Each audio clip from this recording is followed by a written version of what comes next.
पहले दिन की पहली प्राथमिकता क्या थी, अब वो सुनिए। देखिए, इस बार मानसून सत्र में बहुत सी चीजें डिस्कस होने वाली थी। ऑपरेशन सिंदूर पर चर्चा होना संभावित था, साथ ही साथ जस्टिस वर्मा का, जिनके घर में 15 करोड़, कथित 15 करोड़ कैश जलने की खबर बहुत ज्यादा चली थी, उन जस्टिस वर्मा के खिलाफ महाअभियोग आना था, इंपीचमेंट आना था। और वो इंपीचमेंट जस्टिस इंक्वायरी एक्ट 1968 के तहत आना था, जिसमें महाअभियोग लोकसभा अथवा राज्यसभा में से प्रस्ताव के रूप में पेश होना था। यदि लोकसभा से पेश होता तो 100 सांसदों की बैकिंग चाहिए थी, राज्यसभा से पेश होता तो 50 सांसदों की बैकिंग होती। जिस भी सदन से वो आता, उस सदन में अगर राज्यसभा से आया तो राज्यसभा का जो चेयरमैन है वो 3 सदस्यों की कमेटी बनाएगा, और अगर लोकसभा से आता तो लोकसभा के जो स्पीकर हैं वो 3 सदस्यों की कमेटी बनाएंगे। अभी फिलहाल के लिए आप इतना सा जानिए, क्योंकि अब यहां से आगे ही सारा की सारा कलेश इसी बात पर है। जो मुख्य रीजन है उसमें जस्टिस वर्मा कैसे उपराष्ट्रपति का पद खा गए, अब आपको यह समझ में आने लगेगा। असल में जस्टिस वर्मा जो दिल्ली हाईकोर्ट के अंदर जज थे, जिनके घर पर कैश मिला था, इनसे पद छोड़ने की कहा गया, इन्होंने पद नहीं छोड़ा। फिर चर्चा आई कि सरकार इनके खिलाफ मानसून सत्र में महाभियोग लाएगी, यानी खुद नहीं छोड़ सकते तो इनको हटाने के लिए संसद में कार्यवाही की जाएगी। तो यहां पर एमपी, मतलब जो सांसद हैं, वो इनके खिलाफ दोनों हाउसेज में से कहीं भी जस्टिस वर्मा के खिलाफ इंपीचमेंट का मोशन ला सकते थे। कल जैसे ही दिन शुरू हुआ, एक तस्वीर बाहर आती है, जिस तस्वीर में लोकसभा के जो स्पीकर हैं ओम बिड़ला जी, उनके पास में ये सांसद दिखाई देते हैं। ये सांसदों की संख्या 145 बताई जाती है, जो कि प्रस्ताव के लिए गए होते हैं ओम बिड़ला जी के पास कि लीजिए ओम बिड़ला जी, हम आपको साइन करके दे रहे हैं, 100 से अधिक सांसद हैं, हम चाहते हैं कि अब इनके खिलाफ जांच के लिए 3 सदस्यों की कमेटी बनाई जाए, जिसमें सुप्रीम कोर्ट या फिर सुप्रीम कोर्ट का चीफ जस्टिस या कोई जस्टिस, या हाई कोर्ट का चीफ जस्टिस या जस्टिस, और एक एमिनेंट जूरिस्ट डाल करके इनके खिलाफ जांच कमेटी बिठाई जाए, और उस जांच की सिफारिश के ऊपर फिर महाअभियोग का प्रस्ताव चलाया जाए। तो यह कहानी कहां हुई? लोकसभा की एक तस्वीर से निकलकर आई। अब आप पूछेंगे, एक बात बताइए, ओम बिड़ला जी भी बीजेपी से सांसद थे और धनखड़ साहब भी बीजेपी के ही उम्मीदवार थे जब उपराष्ट्रपति बनाए गए थे। दोनों ही सदन में इनका बहुमत है। तो ऐसे में ओम बिड़ला के पास में अगर जाएं या फिर जगदीप धनखड़ के पास में सांसद जाएं, गड़बड़ क्या है? मतलब कहीं पर भी चले जाइए, अल्टीमेटली आ तो इंपीचमेंट ही रहा है ना। अगर लोकसभा से आ रहा है तो भी इंपीचमेंट, और राज्यसभा से आ रहा है तो भी इंपीचमेंट। अब यहीं पर सारा खेला है। खेला क्या है, अब उसको समझते चलिए। यह तस्वीर आप सबने देखी कि लोकसभा में ऐसा खेला हो चुका है। अब इसी समय पर देखिए कि राज्यसभा में क्या होता है। राज्यसभा में भी एक प्रस्ताव इंपीचमेंट का आ जाता है इनके सामने, और इनके सामने प्रस्तुत किया जाता है कि सर, यह प्रस्ताव आ गया है, अब आप उनके खिलाफ हमारा प्रस्ताव स्वीकार कर लीजिए। मतलब सामंजस्य की सीधी सीधी एक जबरदस्त कमी यहां पर ऑब्जर्व हुई। कमी क्या थी, पकड़िएगा। ओम बिड़ला जी भी बीजेपी से, कांग्रेस के, मतलब, और ये जो जगदीप धनखड़ जी हैं, ये भी बीजेपी के ही उम्मीदवार थे जब उपराष्ट्रपति थे। कहते हैं कि ये दोनों ही पद फिलहाल किसी पार्टी से बिलोंग नहीं करते, लेकिन आप इनका जो भी पिछला जो बैकग्राउंड है उससे आप फिलहाल के अंदाजे में जा सकते हैं। ऐसे में आपके पास भी प्रस्ताव आ रहा है और लोकसभा में भी प्रस्ताव आ रहा है। प्रस्ताव दोनों में से किसी भी हाउस में जा सकता है, लेकिन दोनों हाउसेज में से जहां प्रस्ताव स्वीकार हो गया या पहले पहुंच गया, वहीं पर ही कमेटी बनेगी और वो सबसे पहले जांच करेगी। तो आप पूछेंगे इसमें भी क्या बुराई है? अब आते हैं। असल में जो जस्टिस इंक्वायरी एक्ट 1968 है, जिसके तहत यह काम होना था, उस इंक्वायरी एक्ट में कमेटी बनाने का अधिकार चेयरमैन के पास हो या स्पीकर के पास हो। चेयरमैन के नाम पर जगदीप धनखड़ जी चाहते थे कि ये उन्हें मिले। अब इस कहानी को भी थोड़ा सा समझते हैं।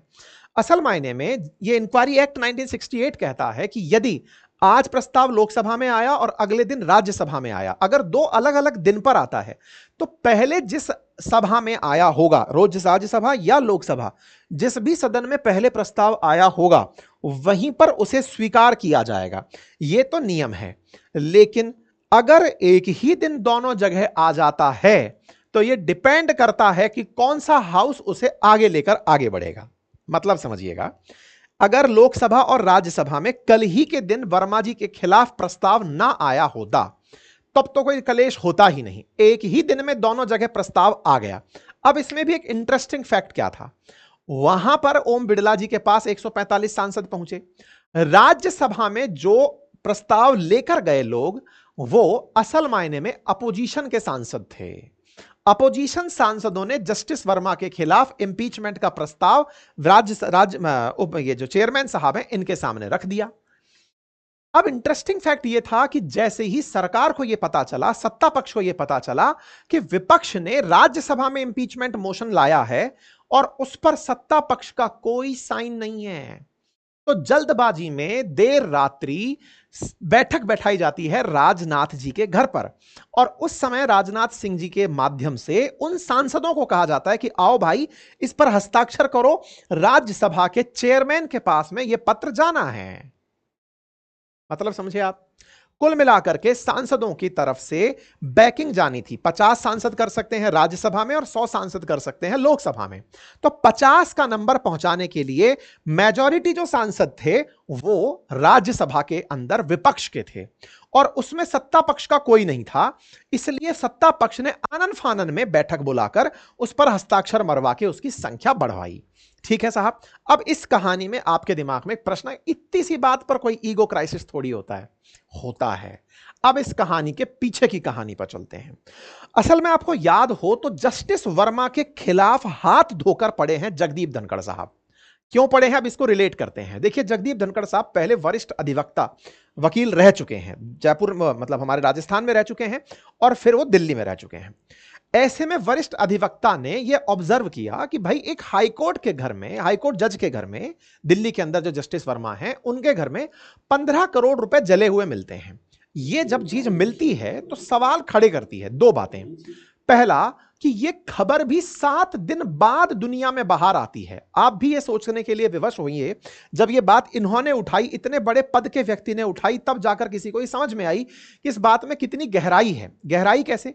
असल में घर के अंदर जब नोट जले हुए मिले तो नोट का जला मिलना वो भी 7 दिन बाद पता चलना, मतलब 15 करोड़ जल गए, ये न्यूज मीडिया में ही नहीं आई। इसका मतलब कोई बहुत बड़ा आदमी था जिसने इस पूरी मीडिया की न्यूज को दबाया हुआ था, कोई बहुत बड़ा इन्फ्लुएंशियल व्यक्ति था। ये मैं नहीं कह रहा, जगदीप धनखड़ साहब ने अप्रैल में कहना शुरू कर दिया था। ये आप मई के अंदर का इनका वीडियो देख सकते हैं, मैं अभी चला सकता हूं। इन्होंने बार बार यही कहा कि 15 करोड़ के बाद में दूसरा सवाल यह है कि वो महानुभव कौन थे जिन्होंने इन्हें 15 करोड़ दिए थे। नंबर तीसरा, इस पूरी घटना को मार्च में हुए घटना हुई थी, महीना भर बीत गया, एफआईआर भी दर्ज नहीं करी गई।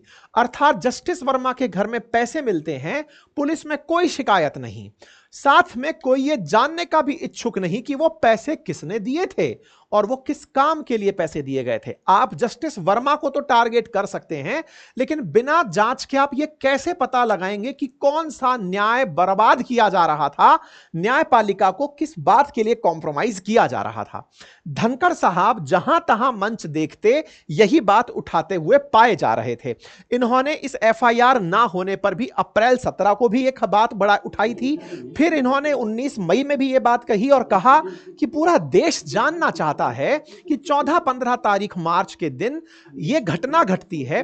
हम सुप्रीम कोर्ट के लिए कहते हैं यतो धर्म ततो जय, सत्यमेव जयते। यह कैसा है जब न्यायपालिका की इंटीग्रिटी पर ऐसे सवाल आम आदमी उठा रहा हो। ये इस मसले को जून में भी उठाते हैं। आप देखिएगा, मार्च की घटना अप्रैल में इन्होंने उठाई, मई में इन्होंने उठाई, जून में इन्होंने उठाई, और हर जगह एक ही बात कि एक बात बताइए, ये किसी जज के घर में पैसे मिले, दो बड़े प्रश्न। पैसे मिल रहे हैं तो ये भाई पैसे किसके थे ये कौन बताएगा, क्योंकि एफआईआर तो हुई नहीं। दूसरा, आपको 7 दिन बाद क्यों पता चला, उस समय पता क्यों नहीं चला, नंबर दूसरा। नंबर तीसरा, जस्टिस वर्मा इस्तीफा नहीं दिए और कोई उनके खिलाफ जांच नहीं बिठाया, एफआईआर होती नहीं है, तो न्यायपालिका पर आम आदमी विश्वास कैसे रखे। कुल मिलाकर के सारी बातें अपनी जगह थी, लेकिन इनका जो प्रश्न था, ये पैसा किसका था, वो कौन ऐसा प्रभावशाली आदमी था जिस समय यह कहा जाता हो कि मीडिया पर तो पूरा कंट्रोल सरकार का है, ऐसे में सरकार से बढ़कर कौन था जिसने उस न्यूज को दबा दिया था, जो 7 दिन तक बाहर नहीं निकली। आफ्टर ऑल वो व्यक्ति कौन था, यह बात इन्होंने मल्टीपल टाइम उठाई। इसका अर्थ क्या था? इसका अर्थ यह था कि सीधा सीधा कह चुके थे कि न्यायपालिका में इंपीचमेंट आएगा। मतलब जिस व्यक्ति ने पूरा मुद्दा उठाया हो वो इस उद्देश्य के लिए कि बेटा तुम आओ हमारे हाउस में, तब तुम्हारे खिलाफ इंपीचमेंट आएगा। अब आप उस समय पर जगदीप धनखड़ साहब जिस चीज की तैयारी कर रहे हो, आपने अचानक लोकसभा में उस प्रस्ताव को रख दिया। राज्यसभा में वो प्रस्ताव नहीं आया। राज्यसभा और लोकसभा की टाइमिंग में अंतर था। अब इस कहानी के पीछे का कलेश भी जानिए। जगदीप धनखड़ साहब आफ्टर ऑल चाह क्या रहे थे? वो चाह रहे थे जो जांच कमेटी बैठे उसमें उनका इंटरफेरेंस हो। सुप्रीम कोर्ट का जज कौन होगा, हाई कोर्ट का जज कौन होगा और एमिनेंट जूरिस्ट कौन होगा, ये तय करें, क्योंकि बाकी तो फिर वोट का काम है। लेकिन उससे पहले जांच में निकल करके तो आए कि पैसा है किसका। ये कहानी ये चाह रहे थे। अब एक और कहानी यहां चलाई जा रही है, और वो क्या है? असल में हाईकोर्ट इलाहाबाद के अंदर एक शेखर यादव नाम से जज साहब और हैं। उन्होंने मुसलमानों पर एक आपत्तिजनक टिप्पणी की थी, एक शब्द का विशेष प्रयोग किया था। कांग्रेस का कहा जा रहा है कि वो आपके माध्यम से उन शेखर यादव के खिलाफ भी इंपीचमेंट का प्रस्ताव लाना चाहती थी। हालांकि यह बात अभी मीडिया में नहीं आई है, लेकिन कहा जा रहा है कि एक बार यह जस्टिस वर्मा वाला प्रस्ताव आता, पीछे से वो प्रस्ताव भी डाल दिया जाता। खैर, चूंकि उसके बारे में अभी कहीं कोई रिपोर्टिंग नहीं है, इसलिए अभी के लिए उसे छोड़ते हैं, जस्टिस वर्मा पर ही फोकस करते हैं। तो जस्टिस वर्मा का जो मामला है उससे आप बेहद आहत हुए। अब आप कहेंगे कि अचानक कैसे आहत हो सकता है आदमी इतनी सी बात पर, इतना बड़ा पद है, इतना। अब इसके पीछे की कहानी सुनते हैं साहब। कहानी कुछ इस तरह से है कि ये पूरी की पूरी जो कहानी गढ़ी जा रही थी, इस कहानी में कांग्रेस के जो सांसद थे वो लगातार राज्यसभा के इन स्पीकर महोदय यानी कि जो चेयरमैन हैं जगदीप धनखड़ जी, इनके संपर्क में थे। शाम 6 बजे तक संपर्क में थे। अच्छा, एक और चीज मैं आपको बताता हूं, और वो क्या है? असल में होता क्या है ना कि जब भी सदन चल रहा होता है तो एक बिजनेस एडवाइजरी कमेटी होती है, उसकी बैठक बुलाई जाती है। बिजनेस एडवाइजरी कमेटी की जब बैठक बुलाई जाती है तो उसमें यह तय होता है कि कौन सा काम कब होगा, क्या होगा। उसमें संसदीय कार्य मंत्री को भी बुलाया जाता है, उसमें सदन के नेता को, विपक्ष के नेता को, चेयरमैन साहब को बुलाया जाता है। तो कल क्या हुआ कि एक बैठक बिजनेस एडवाइजरी कमेटी की बुलाई गई। यह बात जयराम रमेश जी ने उठाई और इन्होंने क्या कहा? इन्होंने कहा कि साहब कल मीटिंग शुरू हुई राज्यसभा के अंदर कार्य मंत्रणा समिति की, यानी कि बीएसी जो है, बिजनेस एडवाइजरी कमेटी की। उस बैठक के अंदर जेपी नड्डा जी और जो किरण रिजिजू हैं, ये दोनों सब सदस्य मौजूद थे। थोड़ी देर चर्चा के बाद यह तय हुआ कि यह बैठक अब शाम 4:30 बजे होगी। शाम 4:30 बजे धनखड़ जी की अध्यक्षता में फिर से यह बैठक होनी थी, लेकिन उसी समय पर नड्डा जी और रिजिजू साहब दोनों ही एब्सेंट हो जाते हैं। दोनों इस मीटिंग में नहीं आते। उपराष्ट्रपति मीटिंग ले रहे हैं और दो नेता वहां पहुंचे नहीं, और ना ही इसकी कोई इंफॉर्मेशन दी जाती है और कहा जाता है कि सर इस मीटिंग को टाल दीजिए। यह मीटिंग टाल दी जाती है अगले दिन के लिए, यानी कि अगले दिन बोले तो आज की दोपहर 1 बजे के लिए। ऐसे में दोपहर 1 बजे से लेकर शाम 4:30 बजे के बीच में क्या क्या हुआ? उधर की तरफ लोकसभा के अंदर वो जस्टिस वर्मा का इंपीचमेंट का जो कागज है, जिस पर प्रस्तावक के रूप में सांसदों को साइन करने थे, वो ओम बिरला जी के पास पहुंच चुके थे। नड्डा साहब और जो किरण रिजिजू जी हैं, वो दोनों की दोनों इस मीटिंग में आए नहीं। धनखड़ साहब इस बात से कि भाई ये अल्टीमेटली मेरी बैठक है, इसमें कोई नहीं आ रहा है, कहा जा रहा है कि उसके बाद तक शाम को सब सही चल रहा था, लेकिन इन्होंने अपने पद से इस्तीफा दे दिया। प्रश्न क्यों उठे? प्रश्न उठना इसलिए शुरू हुआ कि यह पूरी तरह से कुछ ऐसी स्थिति थी जिसमें टकराव दिखाई दे रहा है। अब ये देखिए, विपक्ष का काम है, विपक्ष अब एक एक करके वो सारी चीजें निकाल कर लाएगा जिसमें से उन्हें लगता है कि हां यहां पर पॉलिटिकल माइलेज मिल सकता है। वो कैसे?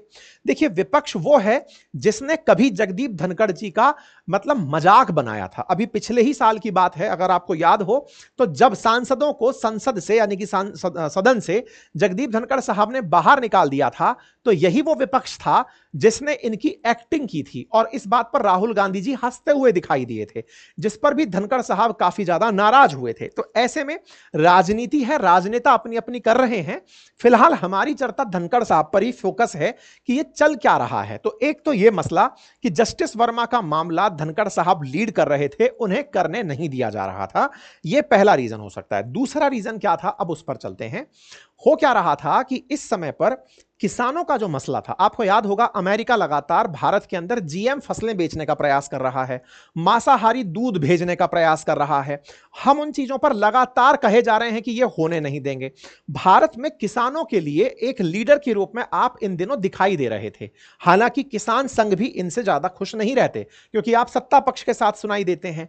ऐसे में फिर भी ये अपने आप को किसान पुत्र जाट नेता, किसान पुत्र जाट नेता कह कह करके किसान प्रूव करने में बड़ी मेहनत कर रहे थे। ऐसी मेहनत कैसे थी वो मैं आपको बताता हूं। रिसेंट डेज में कुछ पिछला एक वीडियो वायरल हो रहा है जिसमें आप शिवराज सिंह चौहान, जो अपने कृषि मंत्री हैं, मध्य प्रदेश के पूर्व मुख्यमंत्री हुआ करते थे, आज केंद्र में वो कृषि मंत्री के पद पर हैं। आप उन मंत्री महोदय को एक बैठक में कह रहे थे, जहां पर मंच पर वो विराजमान हैं, उस पर आप कह रहे थे कि आपसे अनुरोध कर रहा हूं मैं कि किसानों से आपने वादे ही वादे किए हैं, उनके वादे आफ्टर ऑल पूरे कब होंगे। ये कहते हुए इन्होंने किसानों से आप बातचीत क्यों नहीं कर रहे हैं, ऐसा कहते हुए मुंबई के अंदर केंद्रीय कपास प्रौद्योगिकी अनुसंधान क्षेत्र में आपने उनके सामने ये बात रखी थी। तो ये वीडियो जो पुराना है वो इस समय पर बहुत वायरल हो रहा है कि इस्तीफे की कहीं वजह यह तो नहीं है कि किसानों के मसले पर धनखड़ साहब चुप नहीं हो रहे थे और उन्हें चुप कराने का प्रयास किया जा रहा था। तीसरी चीज एक और निकल कर आती है और वो है कि सदन के प्रथम दिन पर ही नड्डा साहब और धनखड़ साहब के बीच में एक थोड़ी सी गहमा गहमी देखी गई, जिसमें धनखड़ साहब से नड्डा साहब कहते हुए दिखाई दिए कि बात तो केवल मेरी ही जाएगी। Nothing will go on record. Whatever I'll say, that will go on record. You should know. ये वीडियो ऐसा था जिसमें कि संसद पक्ष और विपक्ष दोनों आपस में, सत्ता पक्ष और विपक्ष एक दूसरे के साथ आरोप प्रत्यारोप में थे। समय दिया गया था खड़गे साहब को कुछ बोलने का कि आप बोलिए। खड़गे साहब को केवल जो नियम था उस पर बोलना था, लेकिन वो बोलते हुए अन्य मामलों में आगे बढ़ गए थे। ऐसे में नड्डा साहब खड़े हुए और उन्होंने जो बात स्पीकर यानी चेयरमैन को कहनी चाहिए थी वो बात खुद से कह दी कि nothing will go on record, मैं जो कहूंगा वो रिकॉर्ड में जाएगा। ये ऐसा था कि आप चेयर को बाईपास कर रहे हैं। भाई ये क्लासरूम जैसी होती है राज्यसभा। टीचर के रूप में अपने चेयरमैन बिठाया हुआ है, लेफ्ट में बैठा हुआ है विपक्ष, राइट में बैठा हुआ है सत्ता पक्ष। सत्ता पक्ष और विपक्ष दोनों के बीच में टीचर बैठ करके एक तरह से एंकर कर रहा है, एम्पायरिंग कर रहा है। एम्पायर के रूप में चेयरमैन साहब को बोलना था कि नड्डा साहब की बातें मैं रखूंगा, इनकी बातें मैं नहीं रखूंगा। लेकिन नड्डा साहब कह रहे हैं कि nothing will go on record, only what I से विल गो ऑन रिकॉर्ड, मतलब कि जो मैं कहूंगा वो रिकॉर्ड में जाएगा। ये चेयर को बाईपास करने जैसा था। कहा जा रहा है कि नड्डा साहब और इनके बीच में उस समय पर इस बात को लेकर तलखी हुई, जिसके चलते शाम को वो मीटिंग में 4:30 बजे नहीं पहुंचे थे। अब कांग्रेस को यहां पर मजे लेने का मौका मिल गया। उन्होंने इस ट्वीट को उठा करके पूछना शुरू कर दिया कि भाई वो तो एकदम स्वस्थ थे, पद से इस्तीफा क्यों दे दिए, सरकार के सामने कोई बोलता है तो उसे इस्तीफा देना पड़ता है। तमाम बातें चलती रही। इन तमाम बातों के बीच में एक बात और चलने लगी और वो थी प्रधानमंत्री की। क्या थी? कल से लेकर आज तक, आज दोपहर 12:15 बजे प्रधानमंत्री का ट्वीट आता है और प्रधानमंत्री जगदीप धनखड़ जी से कहते हैं कि आपने कई महत्वपूर्ण भूमिकाओं में देश की सेवा करने का आपको अवसर मिला है, मैं उनके उत्तम स्वास्थ्य की कामना करता हूं। श्री जगदीप धनखड़ जी को भारत के उपराष्ट्रपति सहित कई भूमिकाओं में देश की सेवा करने का अवसर मिला है, मैं उनके उत्तम स्वास्थ्य की कामना करता हूं। इसका अर्थ यह था कि प्रधानमंत्री जी उन्हें यह कह रहे हैं कि आपने इस्तीफा क्यों दिया, आपके अचानक इस्तीफा देने से हम प्रभावित हैं या नहीं हैं, दुनिया सुनना चाहती थी। कल से लेकर अब तक प्रधानमंत्री का पूरे एक दिन बाद, या फिर पूरा एक दिन नहीं कहा जाए, पूरी रात और मध्य दोपहर तक अब जाकर ट्वीट जब आया और उसमें भी स्वास्थ्य की कामना देकर यह कहा गया कि आपको बहुत सारे अवसर मिले हैं। यह एक तरह से दर्शाता है कि प्रधानमंत्री भी धनखड़ साहब से खुश नहीं थे। हो सकता है कि उनके द्वारा जो अपने आप को अलग पावर सेंटर बनाने का प्रयास हो, इस वजह से हो। प्रधानमंत्री के द्वारा नाखुशी इस ट्वीट में साफ और उसकी देरी में साफ दिखाई पड़ रही है, ऐसा राजनीतिक विश्लेषकों का मानना है। इससे भी बड़ी एक बात और निकल कर आती है और वो ये है कि आने वाले कल यानी कि 23 तारीख को धनखड़ साहब का ऑलरेडी जयपुर आना प्लान्ड था। राजस्थान की उनकी यात्रा प्लान थी। ये 21 तारीख को ही वाइस प्रेसिडेंट विजिट राजस्थान के नाम से एक सर्कुलर जारी होता है वाइस प्रेसिडेंट के सेक्रेटेरिएट स्टाफ से। 23 तारीख को जब वो जयपुर आना प्रस्तावित है तो अचानक 21 तारीख की रात को आप इस्तीफा कैसे दे सकते हैं? यह बात चुनावी हलकों में, राजनीतिक विश्लेषकों में एक अलग प्रकार की क्यूरोसिटी पैदा कर रही है कि साहब वाइस प्रेसिडेंट ऐसा तो नहीं कर सकते। एक दिन पहले तो कह रहे हैं कि मैं परसों वहां आ रहा हूं, अचानक कह रहे हैं कि मेरी तबीयत खराब है, मैं पद छोड़ रहा हूं। ऐसे में फिर से तमाम सवाल खड़े होते हैं कि कुल मिलाकर के यह इस्तीफा उनने दिया या दिलवाया गया। ऐसा ही वरुण ग्रोवर का एक ट्वीट था जो कल जबरदस्त हिट हुआ था, और वो ये था कि क्या जगदीप जी को पता है कि उन्होंने इस्तीफा दे दिया है? जबरदस्त सरकाजम के साथ में ये ट्वीट था कि कहीं ऐसा तो नहीं कि उनके नाम पर इस्तीफा लिखवाकर, उनसे साइन करवाकर कह दिया होगा कि सर चल दिए। ऐसा अक्सर आरोप लगता रहा है भारत सरकार में बैठे हुए पदासीन लोगों पर कि ये खुद से सब कुछ गवर्न करते हैं। खैर, सत्ता पक्ष और विपक्ष के बीच में खींचतान जो भी हो, लेकिन हां, यह सवाल जरूर सबके मन में बना रहेगा कि जगदीप धनखड़ जी ने पद से इस्तीफा क्यों दिया। वो व्यक्ति जो ये कहता हो कि मैं 2027 में इस्तीफा दूंगा, वो व्यक्ति जो कहता हो कि मैं डरता नहीं हूं, वो अचानक पद से इस्तीफा देकर कहीं और कोई बड़ा मैसेज तो नहीं देना चाह रहा है। और वो क्या है? असल मायने में जगदीप धनखड़ जी का जन्म 51 में हुआ था। सन 51 से आप 75 में, फिलहाल 25 में खड़े हैं। इनकी उम्र हो चुकी है 74 साल। अब 74 साल जिस व्यक्ति की उम्र हो चुकी हो, टेक्निकली मई में आप 74 साल के हो चुके हैं, जून जुलाई के कालखंड में हैं। थोड़े दिन पहले ही मोहन भागवत जी ने 75 साल की उम्र में नेताओं को शॉल ओढ़ने की सलाह दी थी कि भैया रिटायर हो जाओ। अब इसी कालखंड को ध्यान दें तो प्रधानमंत्री नरेंद्र मोदी 74 साल के हो जाएंगे, अभी 74 साल के ऑलरेडी हो चुके हैं, और 17 सितंबर 2025 के अंदर आप 75 साल के हो जाएंगे। ऐसे में उनका 75 साल होते ही क्या, वो भी उसी तर्ज पर जिस तरह से मुरली मनोहर जोशी, लाल कृष्ण आडवाणी जी, इन सब ने अपने पद से रिटायरमेंट ले लिया था या दिलवा दिया गया था, क्या आप भी अपने पद से रिटायरमेंट ले लेंगे? क्या ये आरएसएस के द्वारा कही गई कार्यप्रणाली को अपनाते हुए धनखड़ साहब ने इस्तीफा दिया? ये एक अलग गणित इस समय लगाया जा रहा है। जो भी हो, लेकिन हां, इस समय मार्केट में गजब का इनके इस्तीफे से उठा हुआ सवाल चल रहा है। खैर, इन सबके बीच में एक सवाल यह भी जरा बनता है कि अब उपराष्ट्रपति कौन बनेंगे? हालांकि जगदीप धनखड़ जी विपक्ष को भी खासे पसंद नहीं थे, लेकिन उनके पद से जाते ही विपक्ष को अचानक पसंद आ गए हैं। विपक्ष के नाम पर, विपक्ष के निशानों पर ये कई बार रहे हैं, चाहे न्यायपालिका वाला मामला हो, चाहे टीएमसी के आलोचना वाला मामला हो, चाहे किसानों का मामला हो, ये सांसदों के निलंबन का मामला हो, इनके खिलाफ विपक्ष हमेशा हमलावर रहा है। लेकिन जाते जाते विपक्ष का प्रिय होना सत्ता पक्ष का काम आसान कर देता है कि देखो साहब, हमारे अकॉर्डिंग आदमी नहीं चल रहा था तो हमें हटाना पड़ गया। ये कुछ